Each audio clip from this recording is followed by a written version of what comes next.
stop. Before you skip this, before you tell yourself you'll watch it later, you won't. You've done that before. And later became never. So stay. Because what I'm about to tell you in the next 30 minutes could be the thing that finally breaks the cycle. I'm not going to give you a list of habits. I'm not going to tell you to wake up at 5 a.m. or take cold showers. You've heard that. You've tried some of it. And you're still here, still feeling like you're behind, still wondering why it feels so hard just to keep going. So let's do something different. Let's be honest with each other. Maybe for the first time in a long time. You know what the hardest part of your day is? It's not the work.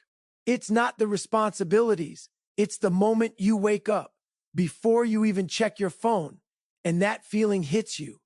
That low, heavy, wordless feeling. Like something is wrong, but you can't name it. Like you're already behind before the day has even started.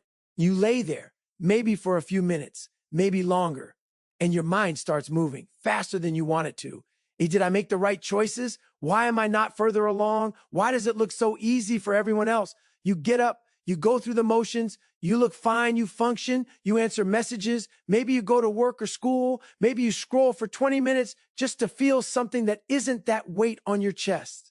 And by the end of the day, you're exhausted, but not from doing too much, from holding too much, silently. Have you ever felt like you're carrying something nobody can see? That's exactly what this is about, because I want you to understand something before we go any further. The fact that you're still here, still trying, still watching, still searching for something to hold on to, that is not weakness. That is the most underrated form of strength on the planet. Most people quit and they don't even notice they quit. They just slowly stop trying and call it being realistic. You haven't done that. You're still in the fight, even when the fight doesn't look like much. Even when it feels like you're losing, let that sink in. So why does it feel like this? Why, even when you know what you should do, even when you've read the books and watched the videos and written the goals down, why does nothing seem to stick? Here's the truth nobody tells you. You're not struggling because you're lazy. You're not struggling because you're broken or weak or not built for success. You're struggling because your brain is doing exactly what it was designed to do. And what it was designed to do is keep you safe, not successful. Safe. Let me explain. There's a part of your brain, the amygdala, that is always scanning for threats. And here's the dangerous part. Your brain cannot tell the difference between a physical threat and an emotional one. To your nervous system, the fear of starting a business feels the same as the fear of being chased by something dangerous. The anxiety of putting yourself out there feels the same as standing at the edge of a cliff. And so your brain does what brains do. It pulls you back. It says, they don't do it. It's not safe. Stay here. Stay small. Stay comfortable. Eat ya. And you listen. Not because you're weak, but because the signal is so loud and so convincing that it sounds like wisdom. But here's what most people don't realize. That voice, the one that tells you you're not ready, not good enough, not smart enough, not the type of person who does things like that. That voice has never once been on your side. It has only ever been on the side of your survival. And survival and success are not the same thing. Let me show you what this actually looks like in real life. Real life scenario 1. Picture this. It's a Tuesday night, 11:47 p.m. You're sitting at your desk or on your bed with your laptop open, and you're staring at something you've been putting off for 3 weeks. Maybe it's an application. Maybe it's a business idea you wrote in your notes app 6 months ago. Maybe it's a conversation you need to have, a video you want to make, a skill you said you'd start learning. The room is quiet. The world is asleep. And for a moment, just a moment, you feel it, that spark.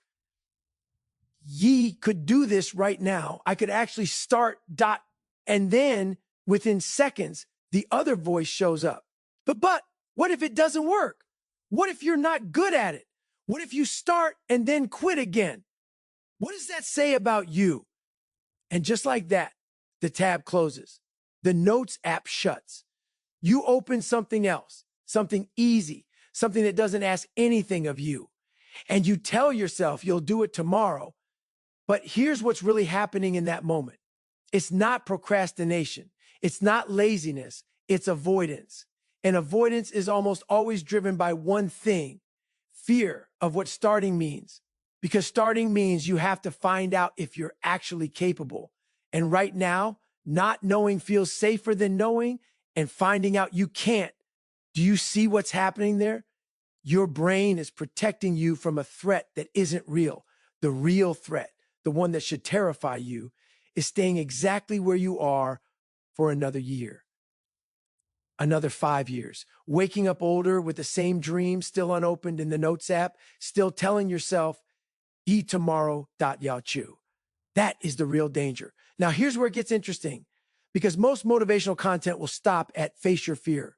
They'll say, just do it, push through it. And you've heard that so many times it's lost all meaning. So I want to offer you something different. I want to offer you a reframe so fundamental that it changes how you see everything: the struggle, the setbacks, the failures, the days you didn't show up. Ready? The struggle isn't happening to you. The struggle is happening for you, but only if you understand what it's actually building.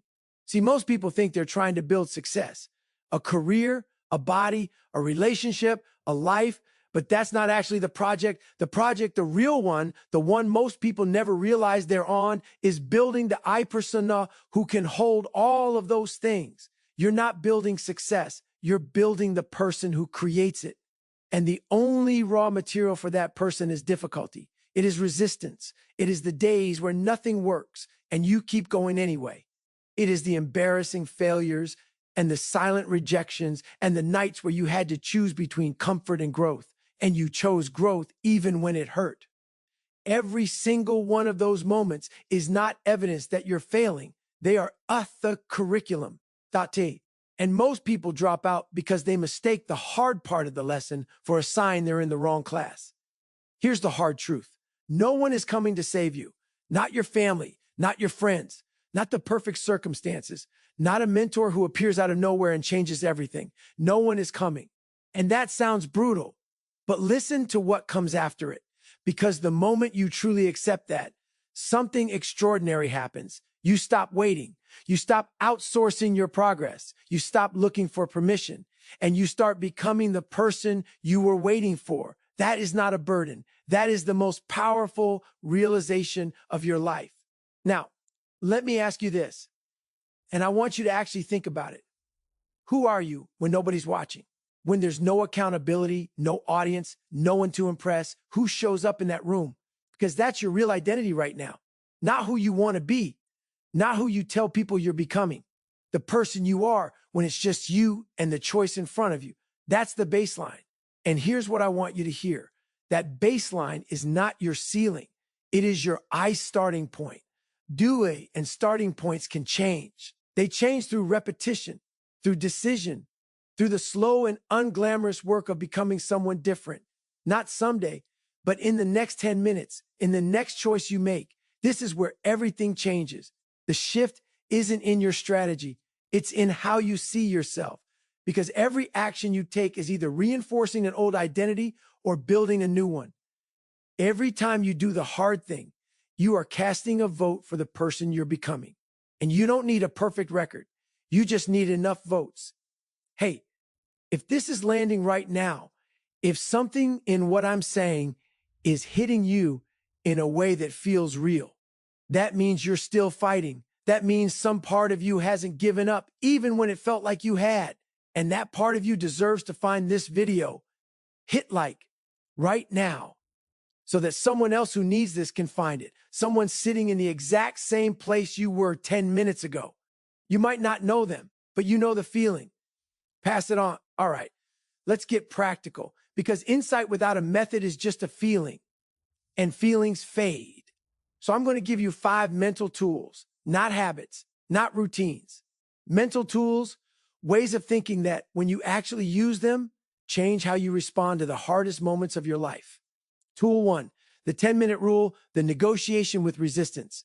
When you feel resistance, that pull toward avoidance, your instinct is to either force through it or completely give into it. Both of those approaches fail more often than they work. Here's what actually works. You negotiate. You tell yourself, T will do this for 10 minutes, just 10. And if I want to stop after 10 minutes, I stop. No guilt, no shame, no story about it. Why does this work? Because resistance is loudest before you start. The anticipation of the hard thing is almost always worse than the hard thing itself. And once you're 10 minutes in, your brain has already shifted. The fear has reduced. The momentum has begun. And you almost never stop at 10 minutes. Off ice application, 8 tonight, whatever you've been avoiding, open it. Set a timer for 10 minutes, just 10.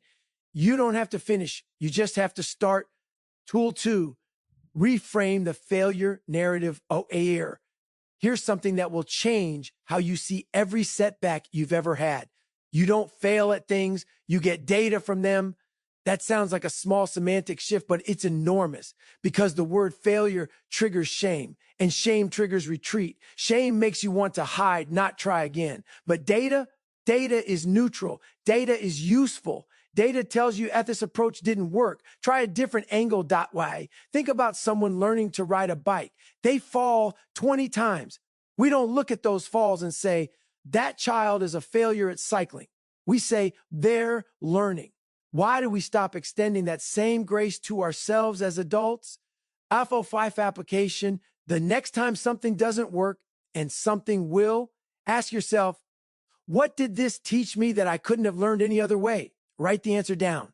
One sentence. That one sentence is worth more than an hour of self-criticism. Tool 3, the identity declaration before you're readier. Most people wait until they've achieved something to claim the identity of the person who achieves it. They say, I'll call myself a writer when I've published something. I'll call myself an athlete when I've run a race. I'll call myself disciplined when I've proven it for 90 days.ea. But that's backwards. And here's why. Your actions follow your identity. Your brain is always asking, what would someone like me do in this situation? So, if you see yourself as someone who quits, you will find reasons to quit. And those reasons will feel completely rational. But if you shift the identity first, if you decide I am someone who follows through, your brain starts filtering your options through that lens instead. This is not delusion. This is deliberate identity design. SI5 application. Eshe right now, today, not when you've earned it. Write down 370 down, like you want to be. Present tense. Read morning for 30 days. Watch what starts to shift. Tool 4, shrink the standard, not the goal. One of the most common reasons people quit is that they set a standard for daily performance that's so high it becomes unsustainable. And the moment they miss it once, the whole system collapses. You wanted to write every day. You missed one day and told yourself you've broken the streak, you failed. Why bother? So you stopped for a week, then a month, and now you don't write at all. The goal wasn't the problem. The standard was, here's what elite performers actually do. And this is something they rarely talk about. They have a minimum viable standard for bad days. They don't aim for perfect every day. They aim for not0.e. One paragraph instead of 3 pages. 15 minutes instead of an hour. A walk instead of a full workout. It's not giving up on the goal. It's protecting the habit on the days when life makes the full effort impossible. ISO5 application. HE for every goal you have. 2 versions, your best day version and your worst day version. On hard days, the worst day version is still a win. And a small win on a hard day is worth 10 perfect days because it proves you don't need perfect conditions to keep going. Tool 5, the future self letter. This one is the most emotionally powerful tool I know, and it's also the most underused. Write a letter from your future self, the version of you who did the work, who pushed through, who became who you're trying to become, to your present self. Write it as if that future version is sitting across from you right now, looking at you with nothing but understanding and certainty. What does that version of you want to say? What do they wish you could see that you can't see from here? Most people, when they do this exercise, are stunned by what comes out. Because somewhere inside you, you already know who you're capable of being. You've always known. The future self letter just gives that knowledge a voice. Outside application, do this tonight. 30 minutes, no interruptions. Keep the letter. Read it when you're about to give up. what all of this actually looks like. Not in theory, in real life, in the messy, imperfect, very human moments where it counts. Real life scenario 2, HO. It's a Saturday morning, 8 weeks into trying to build something, a side project, a fitness routine, a new discipline, doesn't matter what. You've been mostly consistent, but this week was brutal. You worked extra hours, barely slept, skipped 2 days, and now you're sitting in your kitchen at 9 a.m. feeling like you've lost all the momentum you built.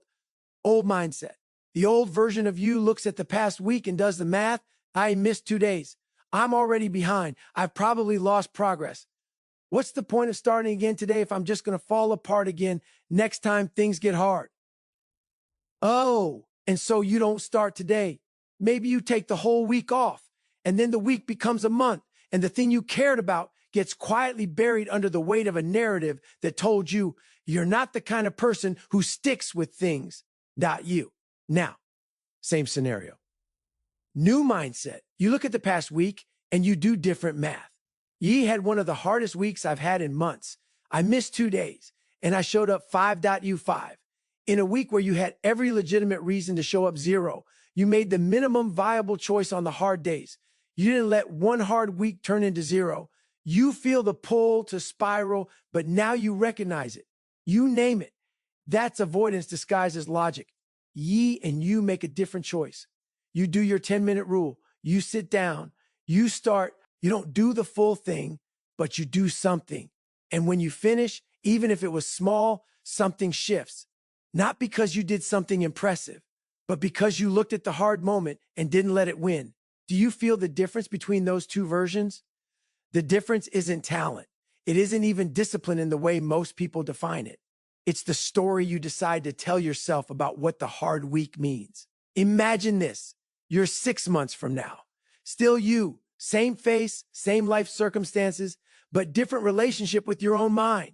Someone asks you how you got here and you try to remember the exact moment it changed and you realize there wasn't one moment. There were hundreds of them, each one small, each one quiet. A 10-minute effort on a night you didn't feel like it. A failure you chose to learn from instead of run from. A morning you didn't feel strong, but you showed up anyway. Not because you were certain, but because you decided certainty is not required. That version of you doesn't feel unrecognizable. That's the part that surprises you most. You're still you, but something is settled. The noise inside your head is quieter, not gone, quieter. The doubt still comes, but it doesn't drive anymore. And the things that once felt impossible, they feel like problems to be solved, not signs that you're not meant for this. That is not a fantasy. That is what happens when you consistently apply these tools, not perfectly, not dramatically, but consistently over time. Time is the variable most people underestimate because transformation doesn't look like a lightning bolt. It looks like showing up for months and then one day looking back and not recognizing the person who used to make the old choices. Let me paint you a picture, not of some perfect hustle culture version of success, a real picture, a human one. The version of you that this builds, the one on the other side of this process, isn't someone who never struggles. They still struggle, but they've developed something priceless. They trust themselves to get through it, and that trust changes everything. Because when you trust yourself, really trust yourself, you stop needing everything to feel certain before you move. You stop waiting for the right moment, the right conditions, the right level of readiness. You become someone who moves around, then finds out. And that is the single most powerful shift in a human being's psychology.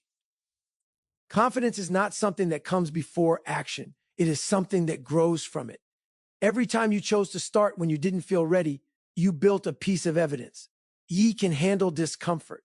Every time you failed and got back up, you built another piece. Ye am resilient. Every time you kept the commitment you made to yourself, even the small ones, especially the small ones, you built the most important thing of all, self-trust. The unshakable belief that do what I say I'm going to do. And here's what self-trust gives you that nothing else can. Emotional control, not the robotic, suppressed kind, the grounded kind, the kind where your emotions are real and valid and felt, but they don't get the last word, where you can be scared and still move forward, where you can be disappointed and not be destroyed by it, where you can be uncertain and still be steady. That is power. That is real, durable, unshakable power. And here's the thing about urgency. The thing I need you to hear before this ends. Every day that you delay is not neutral. It is not just time passing. HE is a vote for the old version. Every morning you wake up and choose the comfortable avoidance over the uncomfortable growth, you are reinforcing a version of yourself that you are slowly becoming more locked into. Not permanently, but the grooves get deeper. The default gets stronger. And a year from now, you will either look back and see a year of small, brave choices, or you will look back and see a year of the same. You have been ready longer than you think. The readiness you've been waiting for has been buried under the noise of fear. This, right now, is the moment. Not Monday, not next month, not when things calm down. Now, because things will not calm down. Life does not offer a quiet season before the hard work begins. The hard work begins in the noise, in the chaos, in the middle of everything being imperfect, and you are built for it. You have always been built for it. You just forgot. So let me leave you with this. You came into this video carrying something heavy. I don't know exactly what it is, but you know, and I want you to know that I see it. Not the polished version of you, not the person you're trying to become. I'm talking about the version of you that's in this room right now, the one that's tired and doubting and still here. That person is not broken. That person is in the middle of becoming, and becoming is not supposed to feel clean. It's supposed to feel exactly like this: uncomfortable, uncertain, and absolutely necessary. The old story ends here.